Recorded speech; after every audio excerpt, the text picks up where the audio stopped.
We've been sitting here for several minutes since the end of the Gonzaga-UCLA game, and just randomly as we talk through what happened and reminisce about the great plays, we just stop and say, what a game. Yes. Unbelievable. A game. Gonzaga moves into the national championship game, and as good as Gonzaga has been over the years and as many tremendous players as they've had, Seth, I'm not sure that in fact, I'm not going to say, I know they haven't had anybody like Jalen Suggs. They've had talented guys. There's something different about this dude.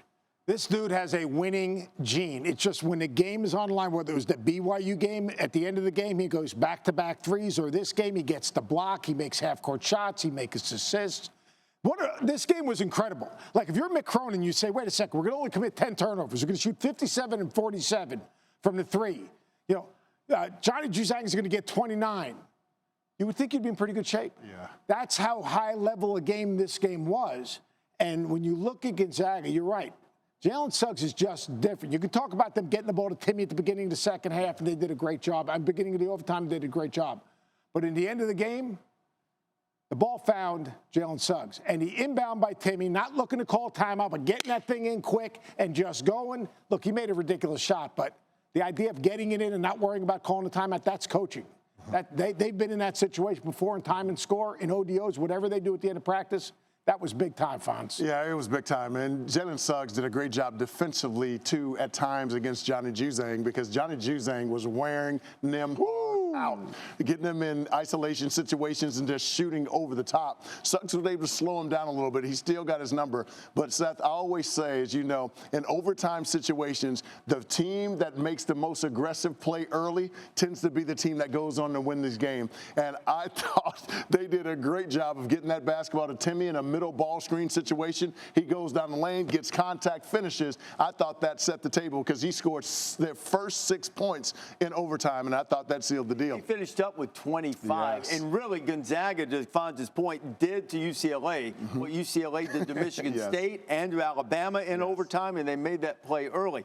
Now, there's always the idea that when you're undefeated like Gonzaga and you're chasing this perfection, and really, when you haven't tasted your own blood over the course of the year, which the Zags had not until tonight. They had a mouthful of it tonight. But when they haven't, what can this do for them now that they've survived this type of challenge? Yeah, it says something about the resiliency of this team. Because think about it. I mean, in a game like tonight, all the pressure was on them. No one expected UCLA to be in this situation. And so as the game got into balance, you could see them tightening up a little bit. This is a team that doesn't turn the ball over. They're efficient. They had a couple turnovers along the way, Seth. They kind of bobbled the ball. But then all of a sudden, the guys who you expect to step up and make plays, Corey Kispert makes a big three, gets to the rim, and makes a fantastic dunk. We have already talked about Timmy. What about Nembhard? He was terrific. Let me tell you something. I thought Nembhard, I mean, that three he made was huge. Here's the thing. You've got 2 point guards on the court. Yes. When you have Suggs and you have Nembhard on the court, you got 2 point guards. Two guys that can initiate offense, two guys that can make plays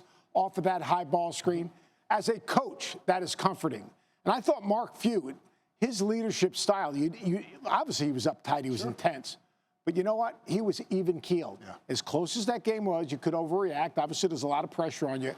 I thought his leadership and the manner in which he coached a close game, because he hasn't coached a lot of close games all season. Right? Those players were going to react to how he reacted. And he's got a team that trusts him and trusts each other. And I go back to that last play. Timmy knew to get the ball to Suggs. Yeah.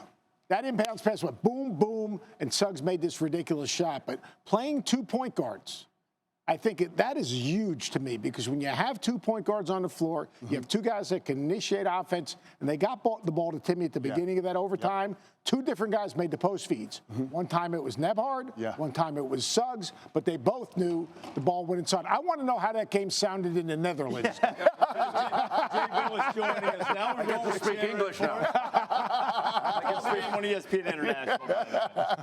What did you think about the last sequence of Juzang shot and follow and answered by Suggs quickly hitting the game winner? I was thinking that UCLA should probably take a 3 and see if they could end it.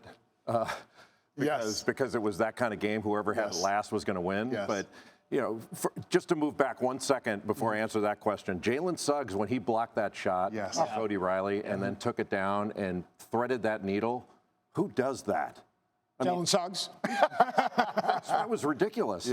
And then Juzang I figured they would go to Juzang. They hadn't gone to him. They had a couple after timeout plays. One, they went to Cody Riley, isolated him, and then they went to Jaquez in the middle. Yes. So I figured they'd go to Juzang, and then that was a great play he made to get his own miss.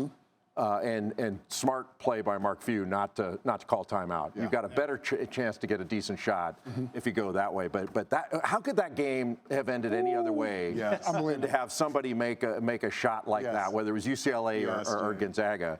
That was one of the best games I have ever seen. It was high level. Both teams, I didn't think UCLA could shoot 60%. They shot 57% in that game. 57-45. That was absurd. The level of play. How efficient it was, and so many big plays. And when I was walking in, Seth, I heard you say, when Andrew Nembhard hit that step back, he got a switch with Cody Riley on him and knocks that shot down. It was just big. You couldn't keep track of all of it. It was just magnificent. Thank you for watching ESPN on YouTube. For live streaming sports and premium content, subscribe to ESPN+.